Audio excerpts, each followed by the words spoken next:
मैं डॉक्टर नरेश जाखोटिया भगवान महावीर कैंसर अस्पताल में वरिष्ठ विकिरण रोग विशेषज्ञ हूं। आजकल आर्टिफिशियल इंटेलिजेंस, जिसको शॉर्ट फॉर्म में एआई बोला जाता है, उसका बहुत धीरे धीरे इम्पोर्टेंट रोल बढ़ रहा है। उसके बारे में कुछ आज संक्षिप्त में चर्चा करेंगे। इसका मुख्य रोल जो है वो है बीमारी पता करने में, जिसको हम डायग्नोस्टिक बोलते हैं। तो कई बार बीमारी बहुत छोटी होती है और वो जो छोटी बीमारी है वो ठीक होने वाली होती है।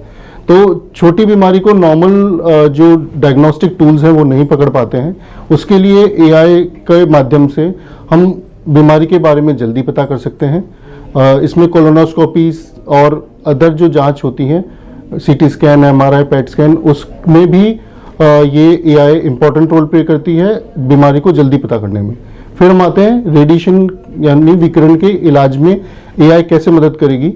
एआई ऐसे मदद करती है कि जो हम नॉर्मली रेडिएशन थेरेपी का ट्रीटमेंट आजकल सारा कंप्यूटराइज्ड है। इसमें मैनुअल जो मार्किंग वगैरह पहले होती थी वो अब खत्म हो गई है। तो जो कंप्यूटराइज ट्रीटमेंट है उसके लिए सारे दो चीज़ हमको कंप्यूटर में बनानी पड़ती है।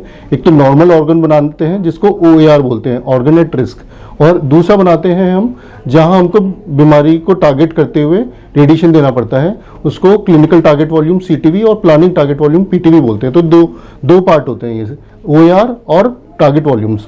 तो जो AI है वो हमारे टारगेट वॉल्यूम को बिल्कुल सही से बनाने में मददगार करती है, जिससे हम जो नॉर्मल ऑर्गन हैं उनको मैक्सिमम बचाते हुए विकिरण का इस्तेमाल करें और मरीज को कम से कम तकलीफ में उसका इलाज खत्म हो जाए, बेटर रिजल्ट एंड कम से कम साइड इफेक्ट हो।